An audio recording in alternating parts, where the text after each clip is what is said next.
नमस्कार। आज अधिक आषाढ शुक्ल षष्ठी शके 1937 सादर करीत आहोत ठाणे वार्ता। ठळक घडामोडी। ठाण्यातील डॉक्टर संजय देशमुख यांची मुंबई विद्यापीठाच्या कुलगुरुपदी नियुक्ती। ठाण्यामध्ये 4 दिवसात गेल्या वर्षीच्या तुलनेत 5 पट तर जिल्ह्यामध्ये गेल्या वर्षीच्या तुलनेत 4पट पाऊस। आणि मोलकर्णीच्या सहाय्याने सुपारी देऊन पतीची हत्या करणाऱ्या पत्नीसह तिघांना अटक। या आणि इतर घडामोडी विस्तृतपणे पण काही क्षणातच। ठाणे वार्ता पहा श्रीस्थानक वाहिनीवर। आता सकाळी 9:15 पासून रात्री 9:15 पर्यंत ठाणे वार्ता, ठाण्यातील पहिलं दृकश्राव्य माध्यम। श्रीस्थानक वाहिनी ठाण्याची स्वतःची वाहिनी। ठाण्यातील घडामोडी, कार्यक्रम, वादविवाद, अगदी गाणी, नाटक याचा आनंद घर बसल्या पहा श्रीस्थानक वाहिनी।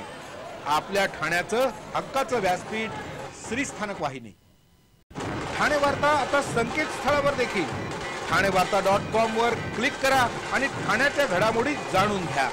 ठाण्यातील पहिलं ऑनलाईन माध्यम ठाणेवार्ता.com। नमस्कार मंडळी, दर रविवारी पाहायला विसरू नका। नमस्कार मंडळी, आपल्या प्रश्नांचं थेट उत्तर। ठाणे वार्ता पहा श्रीस्थानक वाहिनीवर। आता सकाळी 9:15 पासून रात्री 9:15 पर्यंत ठाणे वार्ता, ठाण्यातील पहिलं दृकश्राव्य माध्यम। जिल्ह्यातील बेकायदा हातभट्ट्यांचा शोध घेऊन त्या उद्ध्वस्त कराव्यात, तसंच या हातभट्ट्या चालवणाऱ्यांना अटक करावी असे आदेश पालकमंत्र्यांनी पोलीस आणि राज्य उत्पादन शुल्क विभागाला दिले आहेत। मालवणी येथील बनावट देशी दारू पिऊन 100हून अधिक जणांचा मृत्यू झाला असून रोज ही संख्या वाढत आहे। या प्रकरणी तपासात जिल्ह्यामध्ये विशेषतः दुर्गम भागात मोठ्या प्रमाणावर बेकायदा हातभट्ट्यांच्या माध्यमातून गावठी दारू बनवली जाऊ लागल्याचं स्पष्ट होऊ लागल्यानंतर त्याची गंभीर दखल घेत पालकमंत्री एकनाथ शिंदे यांनी हे आदेश दिले आहेत। प्रत्येक जीव मोलाचा असून गोरगरिबांच्या बळींचं पातक जिल्हा आपल्या माथ्यावर घेणार नाही, ही बाब भूषणावह नसून या बनावट हातभट्ट्यांवर त्वरित कारवाई करण्याचे आदेश दिल्याचं पालकमंत्री एकनाथ शिंदे यांनी सांगितलं।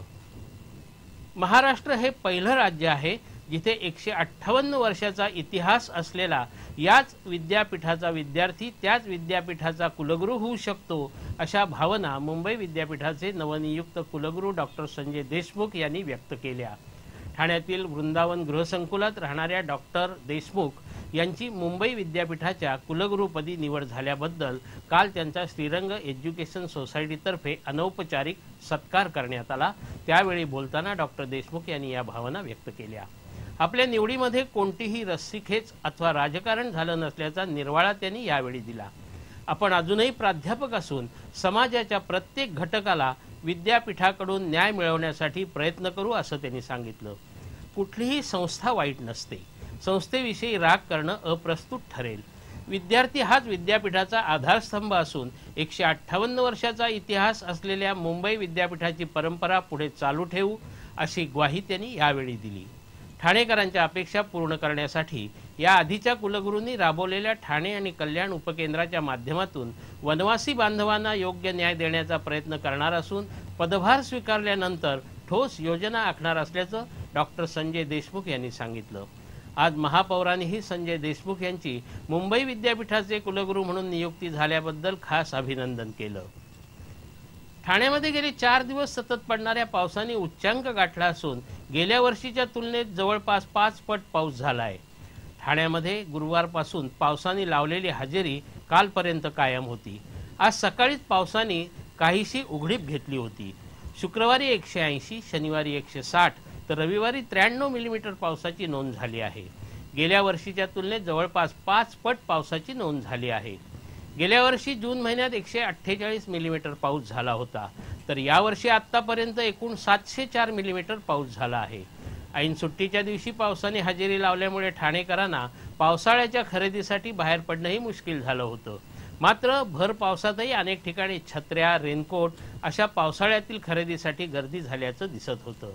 जिल्ह्यामध्ये गेल्या 24 तासात सरासरी 93 मिलीमीटर पावसाची नोंद झाली आहे।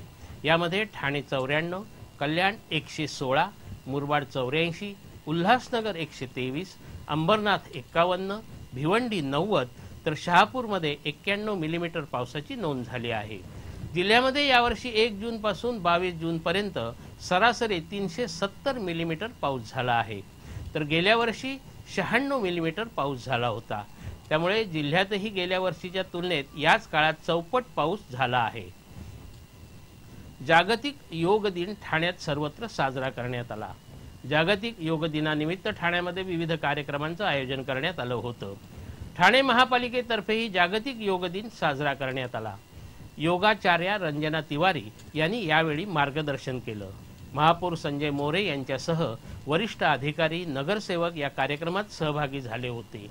जागतिक योग दिनानिमित्त महापालिकेच्या शाळा, पालिका मुख्यालय, महाविद्यालय, खाजगी शाळा अशा ठिकाणी ठाणेकरांनी योग साधना केली।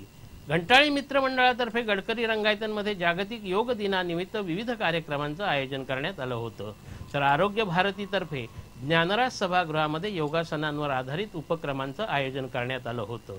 ठाणे महापालिकेत झालेल्या कार्यक्रमात महापौर संजय मोरे, उपमहापौर राजेंद्र साप्ते, अतिरिक्त आयुक्त सुनील चव्हाण, उपायुक्त संदीप माळवी यांच्यासह अनेक नगरसेवक, नगरसेविकांनी तसंच अधिकाऱ्यांनी योगासनं केली। जिल्हा प्रशासनाला मात्र योग दिनाचं वावडं असल्याचं दिसत आहे। मात्र जिल्ह्याच्या ग्रामीण भागातही खाजगी शाळा, महाविद्यालय, संस्थांनीही योग दिन साजरा केला।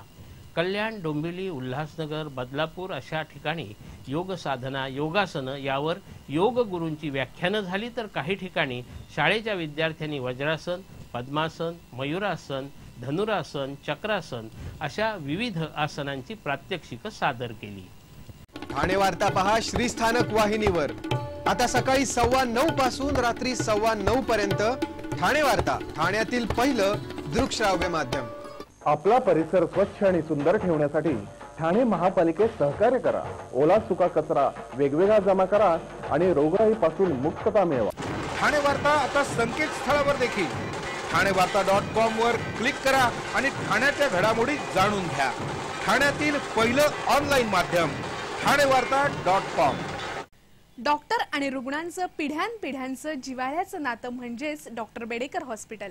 आता अत्याधुनिक सोयी सुविधा आणि तंत्रज्ञान युक्त वंध्यत्व निवारण केंद्रात IVF आणि टेस्ट ट्यूब बेबीची ही सुविधा। Doctor Bedekar hospital, Maharshi Karve Path, Thane. 65 वर्षांची निरंतर सेवा।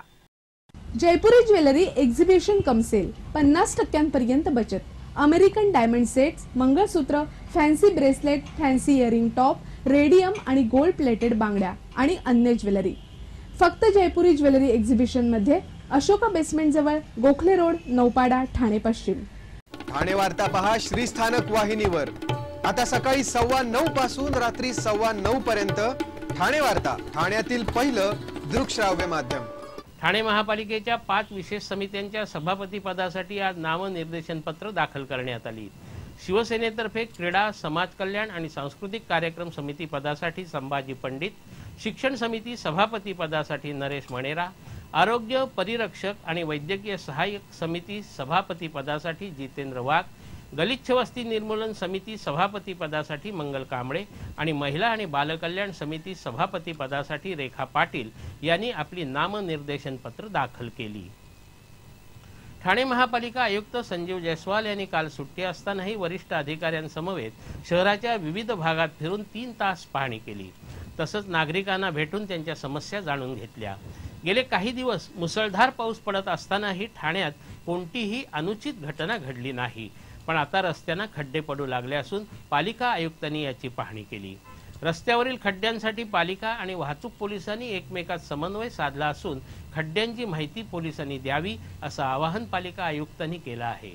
पहिल्या पावसात सुरुवातीला ठिकठिकाणी पाणी तुंबलं असलं तरी नंतर झालेल्या पावसात मात्र पाणी तुंबण्याच्या घटना फारशा दिसल्या नाहीत।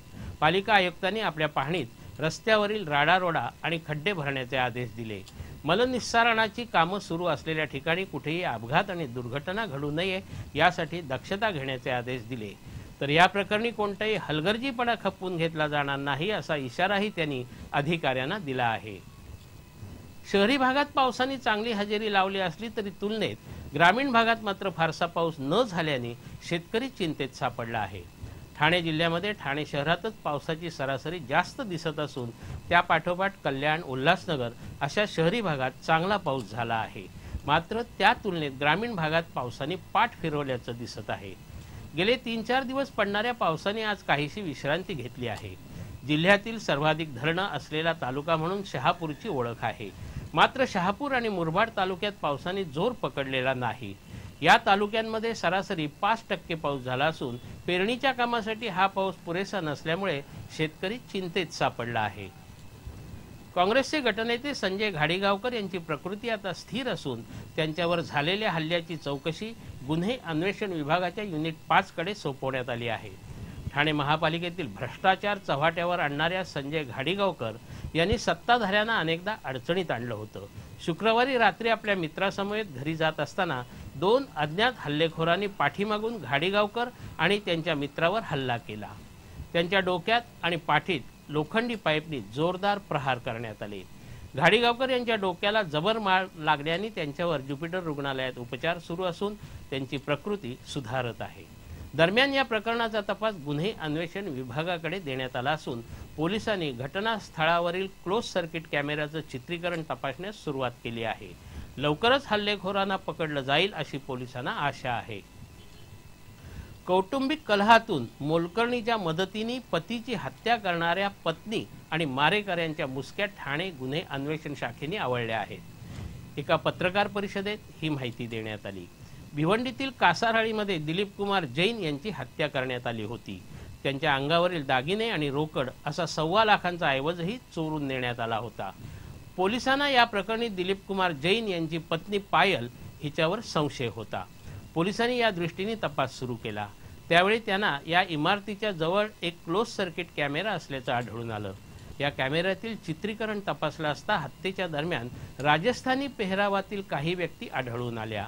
त्यानुसार पोलिसांनी राजस्थानला एक पथक पाठवलं। राजस्थानमधील स्थानिक पोलिसांच्या सहाय्याने या व्यक्तींची ओळख पटवून रतनलाल कोठारी, सोहनसिंग राजपूत यांना पकडण्यात आलं। त्यांनी दिलेल्या माहितीवरून पायल यांची मोलकरीण मंजुळा गोमतीवार हिचा भाऊ पप्पू लक्ष्मण यांच्या मार्फत 10 लाख रुपयांची सुपारी घेऊन दिलीप कुमार जैन यांची हत्या केल्याची कबुली या दोघांनी दिली। दिलीप कुमार यांच्या अंगावरील दागिने आणि 1 लाखाची रोकड चोरून नेल्याची कबुलीही या दोघांनी दिली। पोलिसांची दिशाभूल करण्यासाठी पायलनी वेगळीच कहाणी पोलिसांना तक्रार करताना दिली होती। गुन्हे अन्वेषण शाखेने या सर्वांना अटक केली आहे।